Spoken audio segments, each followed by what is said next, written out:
Bo Nickal, the most highly anticipated debut in a long time. I just want to make this as awkward as possible right from the jump. Does he give you goosebumps too? Yeah. See? All great fighters give more. I don't know. You're goosebumps. pretending because Shavkat was 16-0. She's like obsessed with it. She was petting her tail. A big redhead like 3-0 is pretty very good. intimidating. And listen, that last one, I called it. I was there. It was nice.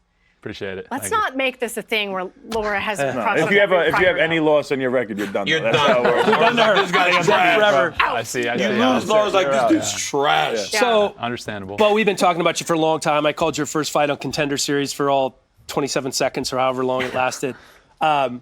Your first fight week, your first main card, you're already in the video game. Is this coming at you really fast, or because this fight was supposed to be, a couple of months ago, are you ready just to kind of get one under your belt? I think that overall, if you look at my experience in MMA, I've only been fighting for a year and a half. So to be where I'm at now, yeah, it's definitely happened fast. And, I anticipated it to move a little slower and, have to get more experience before getting to this point. But, I'm ready to go, and I have a great team around me, great coaches, great support. And, I rely on those guys a lot, guys with a lot of experience. And, so to be here, I'm just very grateful, and I got a big opportunity ahead of me, so I'm just looking forward to making the most of that. How would you compare the anticipation for your first UFC fight to a big college wrestling match? There's a lot of similarities, in college wrestling, every weekend I was pretty much competing in front of 10, 15, 20,000 people, and then the Big Ten tournament, the NCAA tournament. There's a lot of big matchups, and I'm competing in huge arenas similar to T-Mobile. So there's a lot of similarities, but I will say that this is definitely the next level up, right? Being part of the UFC and being on this platform is huge. I don't think that there's really any other combat sport platform in the world that is able to do the things that the UFC does. And I'm just excited though, because I know when there's the most pressure on me and the most people watching, I'm going to perform my best. You're the biggest betting favorite on this card in your debut in the UFC, which is crazy. You're on the pay-per-view over some champions, former champions and stuff like that. You got guys in your weight class that are in the top 10 of the division, and they're on the undercard. They're on the undercard, and you're on the pay-per-view. Is this moment is this kind of what you expected? Did you expect to kind of just pass all these guys even at 3-0? I wouldn't say pass guys, or I don't really compare what I bring to the table relative to anybody else. I just know what I do each and every day, and the work that I put into the sport. And it's not only been, like I said, a year and a half in MMA, but 20 plus years in wrestling, competing at a high level, having huge goals since I was a little kid. I think all of that kind of factors in, and just obviously the buzz around me, coming from collegiate wrestling, being 3-time champ, and moving into MMA, a lot of people wanted to see how I fared. So all this stuff about where I'm at on the card, that's not really up to me. I think that it's appropriate. I think it makes sense, but it's not my decision. So my job is to perform, and that's what I'm going to go out there and do on Saturday. Mentally heading into this fight, people expect you to just completely crush this guy. In your head, do you just see yourself going in there, taking this guy down, submitting him, TKO him, or are you kind of ready for war, ready for this guy to stop some of your takedowns, being stuck on your feet? Where are you at mentally with that? Well, I think that's a better question for you. You train with him. Oh! What do you think? You trying to trick me? You gotta watch him. What do you think? You gotta How do you watch think it's him, going? bro. How do you think the fight's going to go? This is It's a tough fight for him. This is Well, you gotta watch him. It's a tough fight for him. He's a great kid. He's very talented. He's athletic. And this is very awkward now. Yeah, you giving your first game plan. Well, I would never trust you. Yeah. Well, it was interesting because going in to the press conference last night and stuff, I was kind of expecting maybe a little trash talk or mean mug in the face off and that. And he was so nice to me. He was really cool. He's a nice dude, man. Super nice dude. And that honestly makes it easier for me because I don't like to fight with emotion, right? That's something I think that a lot of people, when you get too emotional about a fight, it's hard to fight your best. And him being a nice guy, I actually feel like I'm even more ready and more prepared. But it's more like wrestling, probably, right? Yeah. There's no Respect, build-up in wrestling matches. It's just Chris basically is go out there. texting Jamie right now. Yeah. Start talking shit. When you were talking about Bo's talking about the pressure, guys. Bo lost a wrestling match at 7. to a kid. Showed up 2 weeks later to another kids tournament. What was the kid wearing, Bo? Yeah, this kid had a T-shirt on that it said "I beat Bo Nickal" and it had the date on it and stuff. Are you serious? 7 years old. Yeah, 7. That's the type of stuff I've been dealing with His since a whole little life. kid. So yeah. So you got that. You're used to that This pressure. pressure yeah. is not going to intimidate Bo Nickal. No. Wow. No. Bo, I was looking at your Instagram. Is Nolf here too? Yeah. So Nolf's here, Kassar's here. Are you keeping those guys around for that familiarity, like that competition? Because those are the guys that you won 4 national championships with. Are those guys around for that, like to make it feel?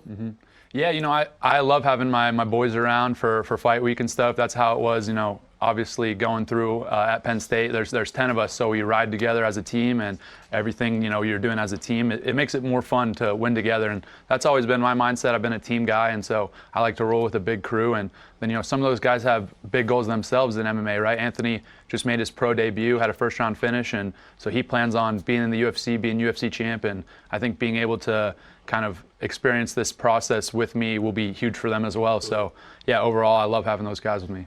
I've spoken to Kale over the course of my career, and he was always like, he paid attention to it a little bit, but what's he think about all this? Like one of his best athletes going into mixed martial arts at such a young age, opposed to wrestling. Because Right. with me and John, I had went to 2 Olympics, right? So I was done when I went to MMA. What does he think about a guy that could potentially make a world team, Olympic team, leaving this early to fight? Yeah, I think that it's kind of double-edged because on one end, he really just, loves and supports all his guys, right? Like he wants them to be successful in whatever they do and, make that decision on their own. But at the same time, he was like, yeah, you're not really going to do this, right? Like, you're gonna keep wrestling and this and that. He's like, you're going to win the Olympics. And I'm like, Coach, like, I just want to fight, man. It's over. I just love it. I love fight. I want to fight so bad. And he was like, even through my amateur career, I had my first amateur fight after training for maybe 4 weeks. So I was like, boom, right into it. And it didn't really seem serious to them. I took my second amateur fight, didn't really seem serious to them.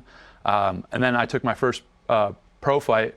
And then after that, it was kind of like, I got a lot more buzz and there was a lot more push and they're like, all right, he's like for real now. And then I think they that had been almost probably like 6-month process where they were like, Coach Kale and the whole staff was like, all right, this is for real now. Let's now that I feel like a lot of support from them, and I'm obviously still in the Penn State room. Do you still wrestle in the room with those guys? Oh yeah, all the time. Yeah, I'm in there, almost every day wrestling. Wait, with are you the college training in guys. Pennsylvania? Yeah, so Okay. we actually built an American Top Team gym like 15 minutes from campus. So I train there the majority of the time, and then I go down to Florida sometimes as well. But yeah, the coaches have been really cool, and the more that I think I prove myself in MMA, the more excited I think they are about it, and it definitely kind of brings a new light and a new audience to the wrestling program as well, which is a good thing. It was a while, but after a while, John started going to the fights, right? I would look out the octagon and see him. Yeah. He'll come around. Nice. Yeah. Bo, I don't think that there is Oh, a John. Oh. single person, certainly not in this room, probably not in this building, that doesn't think that you have what it takes to be a champion. But we were debating, before the show, what that path is going to look like if you get past Jamie, which he's a very tough test. I've heard you say in many interviews, I'm not here to be fast-tracked. I want to take my time. I want to develop my skills appropriately. But you know that based on what you think you're going to do, the UFC is going to be giving you top 15 guys right around the corner. How are you going to say no to those opportunities? I mean, how are you going to manage that? Because they're going to be wanting to give you the world like that.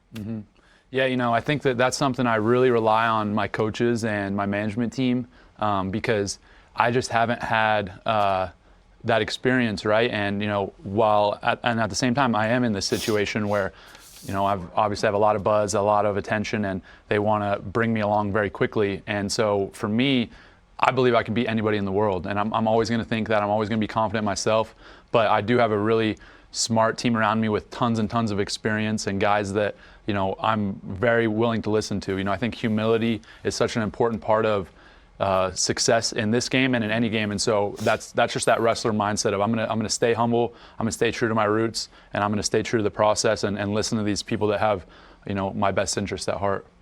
Before we let you go, do you have any questions for these two who have gone through what you're going through, two of the best who have ever done it, former champions? Yeah. I guess guys, like the first thing is like it's like this for me when I compete, but how would you say it's different, like walking into a fight versus walking into a wrestling match? Like, are you thinking anything differently as far as like all right, there's obviously tactics and technique and stuff that goes into it, but this is also like a really big stage, and at the end of the day, you're like in a cage fighting a dude. So what type of things do you think you did differently, I guess, in mental prep for a fight versus wrestling? Yeah, I actually kept it completely the same. I dumbed it down to it's just another wrestling match, it's another competition, and there was the same mindset going in. Because if you start making it into, this is a fist fight, look what could happen to people, you make it bigger than what it really is. At the end of the day, it's you and another guy in the Octagon, and it's just a competition. And it's just like everything that you've learned from wrestling, from competing your whole life, gives you exactly the tools you need to compete in mixed martial arts. That's why wrestlers just do so good. Yeah.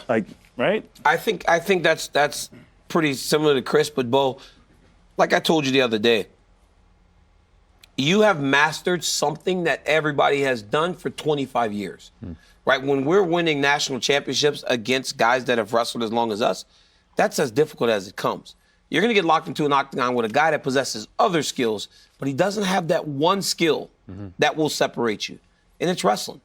And when you can wrestle those guys, when you could probably still go out there and wrestle David Taylor, those guys can't wrestle David Taylor. He can come into the octagon right now and he'd take everybody down.